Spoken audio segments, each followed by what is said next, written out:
So here's just the knot. How to make just a knot. This is good practice. I hold the tool in my left hand.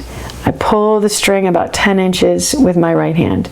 I'm going to pinch the string with my right hand, and I'm going to drape the string in the front of the tool. As you can see, I'm going to come up, cross over behind, and then I've kind of made make an X here. I've gone behind. Then I make that tight, and the coil is going to start going down towards the holding hand. So that was 1, 2, 3, 4, 5, 6, 7 towards the holding hand. I'm going to just hold that string so it doesn't get loose as I take the end of the string, go from the bottom to the top,